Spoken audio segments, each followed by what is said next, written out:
Merci d'être avec moi sur cette chaîne des mots sur le seuil. Je suis heureuse de vous retrouver. C'est la première. J'ai fait la vidéo d'intro. Vous pouvez aller voir la vidéo qui explique ce qui se passe ici et ce qu'on fait. Et là, on rentre dans le vif du sujet.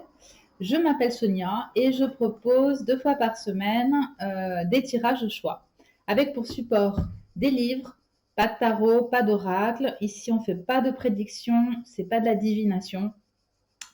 Il s'agit d'entrer en résonance avec les mots et de se mettre en disposition d'accueil et d'ouverture pour recevoir des mots, une phrase, pour recevoir de la lumière et de l'amour, de notre propre lumière et de notre propre amour, en même temps que de la lumière de l'univers et de l'amour de l'univers, recevoir des mots, les faire siens, les infuser et les habiter quelques jours pendant la semaine, comme une proposition de réflexion, une orientation, une nouvelle perspective. Allez, j'arrête de blablater. Je veux que vous vous rendiez compte par vous-même de quoi il s'agit.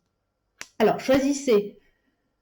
J'ai fait exprès de mettre des papiers blancs, c'est pour pas vous influencer, c'est pour que vous laissiez parler votre cœur et aller vers le livre qui vous appelle. Peut-être que c'est celui-là, celui-là ou celui-là. Choisissez le livre qui vous appelle. On dira que ça c'est le premier, que ça c'est le deuxième, que ça c'est le troisième. Vous pouvez voir sous la vidéo les repères de temps pour directement sauter au tirage de votre choix. D'accord? Allez, à tout de suite. Je les mets de côté. Je commence par le livre numéro 1. Qu'est-ce que c'est? Bonjour à ceux qui ont choisi le livre numéro 1.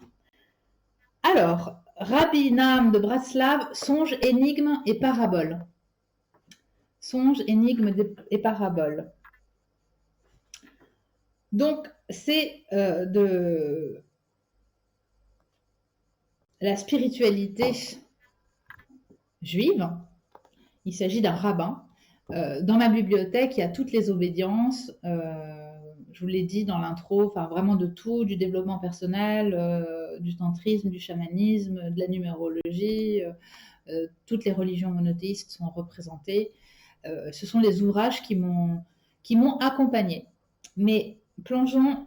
Celui-ci, je ne m'en souviens plus très bien, pour tout vous dire. Je ne m'en souviens pas. Mais ce n'est pas le sujet. Je ne suis pas là pour vous faire une présentation de livre. Mais on est là pour demander à l'univers, demander à notre intelligence supérieure. Et plus précisément, je demande à la lumière et à l'amour de donner à chacun ce dont il a besoin. Merci infiniment.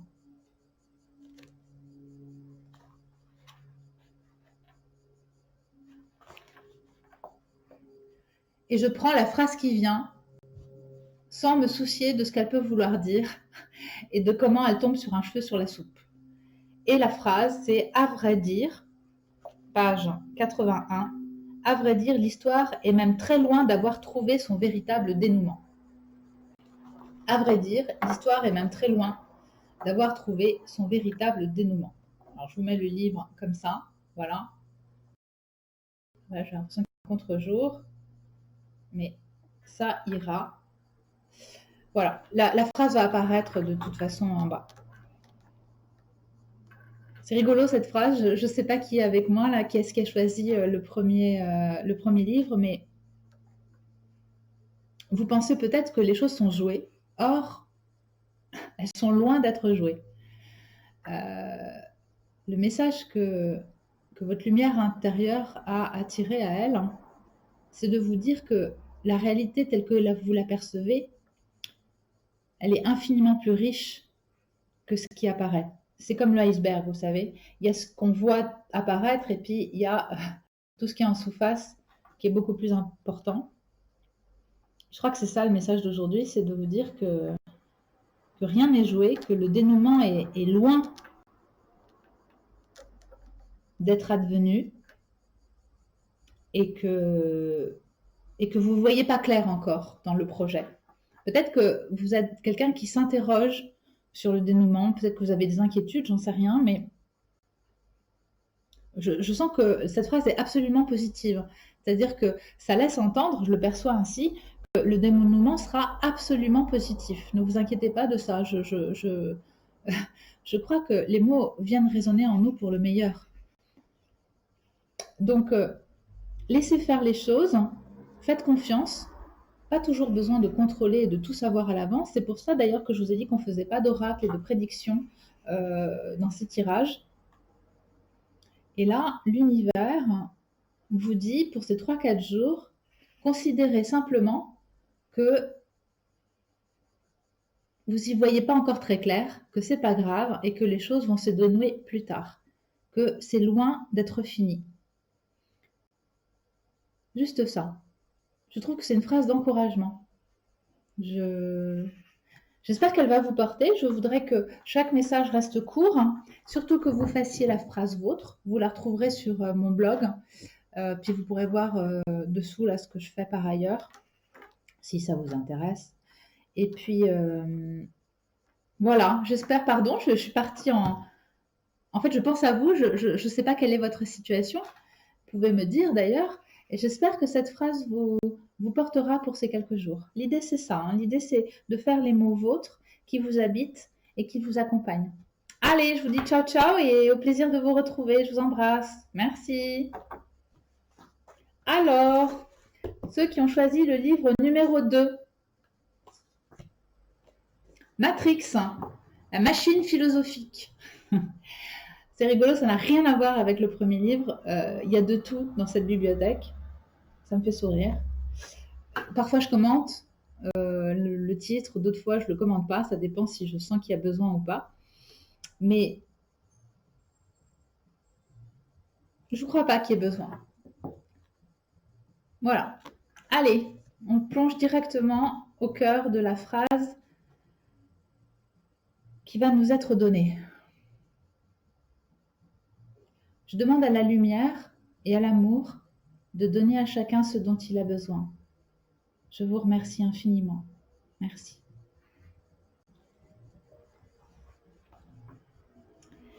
Et on prend la première phrase qui vient sans jugement aucun.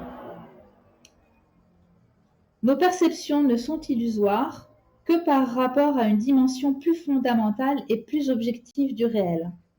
Nos perceptions ne sont illusoires que par rapport à une dimension plus fondamentale et plus objective du réel. Les formes intelligibles, les atomes, imperceptibles, Dieu. Voilà, la phrase va vous apparaître. Je la médite moi-même.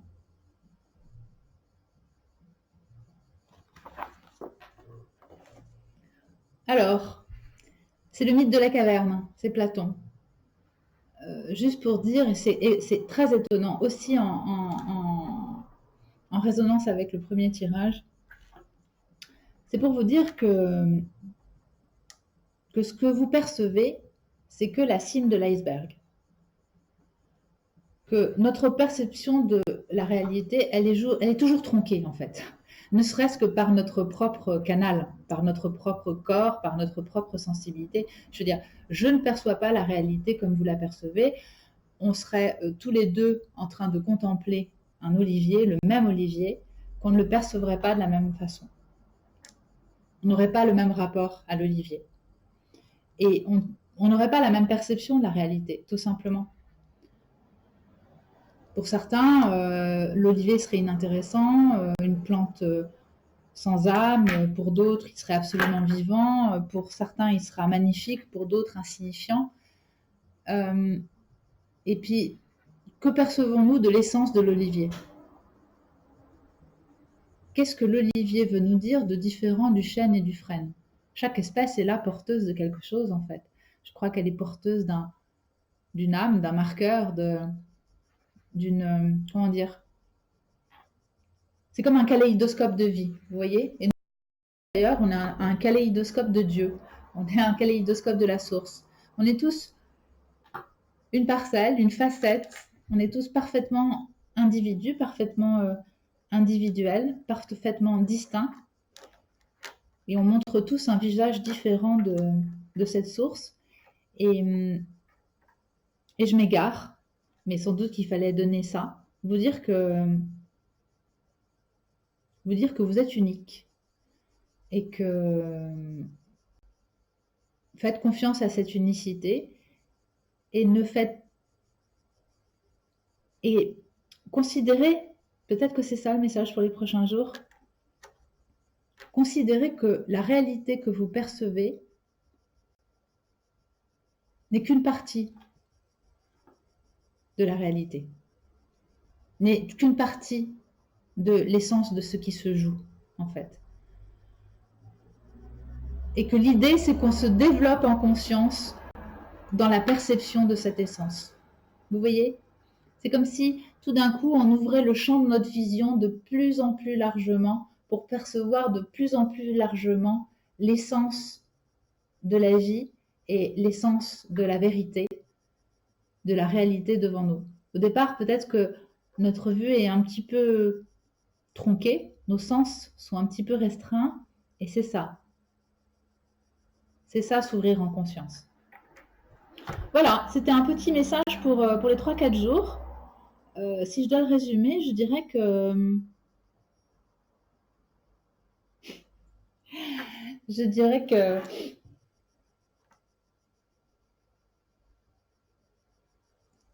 soyons humbles et illusoire. Enfin, le mot est illusion, il a un petit peu le vent en poupe, là, ça fait très New Age, tout est illusion, etc. Simplement dire que, voilà, on perçoit pas tout immédiatement et peut-être qu'il est bon de se le rappeler. Ça nous permettra justement d'ouvrir plus largement le champ de la perception. Ok? Je vous embrasse. Merci, merci, merci à vous qui avez choisi le livre 2. À très vite pour les prochaines vidéos. Et j'espère que ça vous accompagnera pour ces quelques jours. Merci, merci.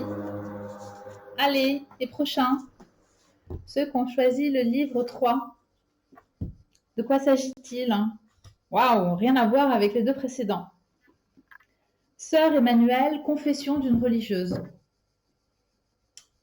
Alors, il y a de tout dans ma bibliothèque, des ouvrages de toute obédience, de toutes les religions monothéistes, mais également du développement personnel, du New Age. Bref, là, on est avec Sœur Emmanuelle. J'adore cette femme. C'est pas la seule religieuse que j'aime bien, mais j'aime beaucoup son petit air coquin et mutin.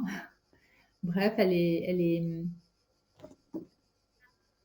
trouve qu'elle a toujours gardé. Enfin voilà, elle m'évoque une part d'enfance, Sœur Emmanuelle, et d'indiscipline. D'ailleurs, elle se disait elle-même très indisciplinée. C'est un bel ouvrage. Allez, on y va. On n'est pas là pour commenter le livre. Je demande à la lumière et à l'amour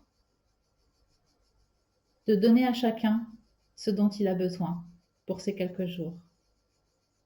Merci beaucoup. Merci infiniment. Amen.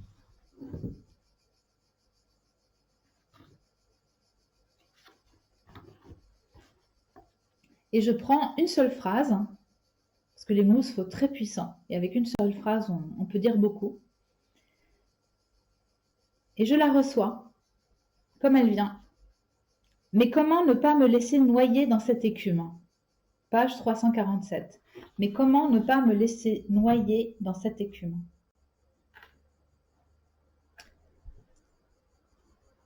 Alors,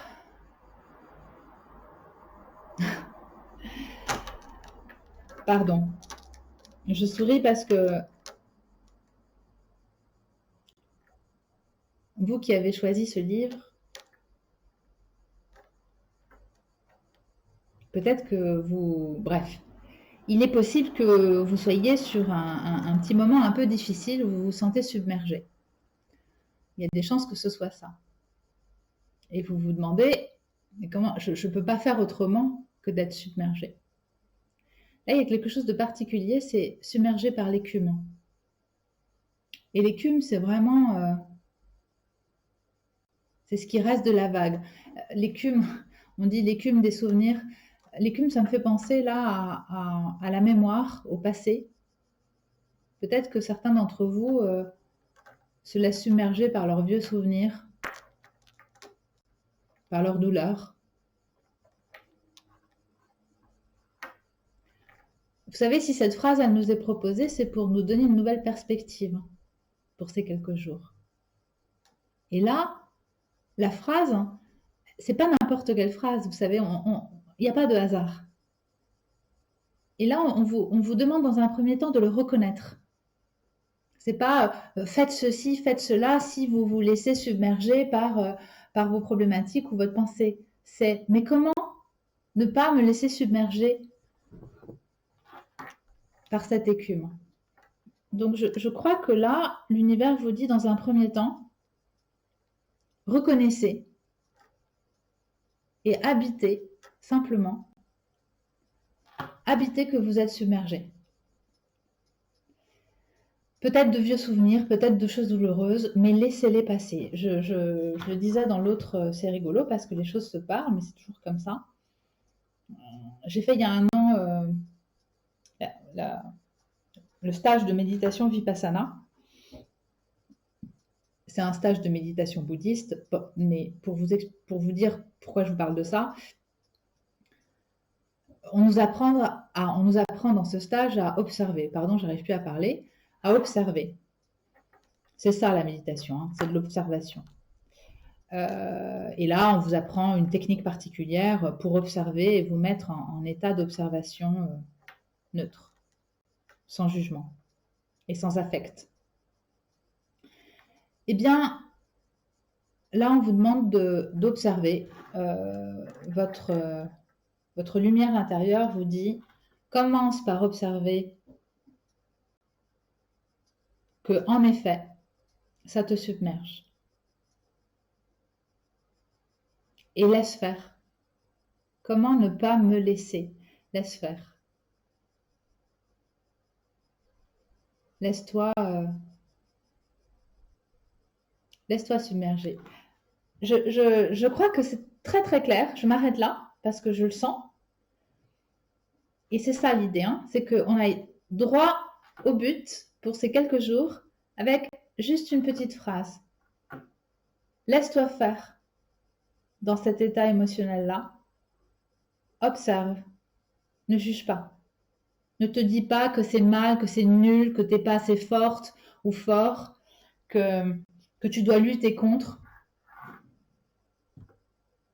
Laisse-toi faire. Les émotions pour qu'elles nous quittent, pour que ces vieux souvenirs nous quittent, pour que tous ces miasmes, puis c'est peut-être pas que des vieux souvenirs, c'est peut-être un restant, un reliquat de situations négatives, j'en sais rien. En tout cas, pour que les choses se décantent et disparaissent, il faut laisser la décantation s'opérer. Et donc, laisser la décantation s'opérer ou laisser l'émulsion remonter ou laisser le gaz s'échapper, c'est simplement laisser faire les choses et observer. Et à la limite, même si vous n'avez pas envie de les observer, laissez faire. Laissez faire. Et si, quand même. J'entends là qu'il faut l'observer. Il faut en avoir conscience. Ayez conscience du fait, c'est ça le message pour les 3-4 jours, ayez conscience du fait que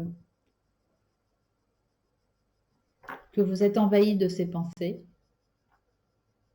Et voilà. Et c'est tout. Et vous les laissez vous traverser. Elles partiront, la roue tourne, hein. Je me souviens de ça. Mon papa me disait tout le temps, la roue tourne. Elle reste jamais bloquée. Ne serait-ce que parce que la vie tourne. Tout est mouvant, hein, dans la vie. Même si on a l'impression de stationner plusieurs mois, plusieurs années dans une situation, c'est une fausse impression. Tout est mouvement. Allez, ça suffit, je ne veux pas philosopher. Merci, merci, merci. Et puis, j'espère que ça vous aidera. Je vous dis au revoir et puis à la prochaine. Merci. Ciao.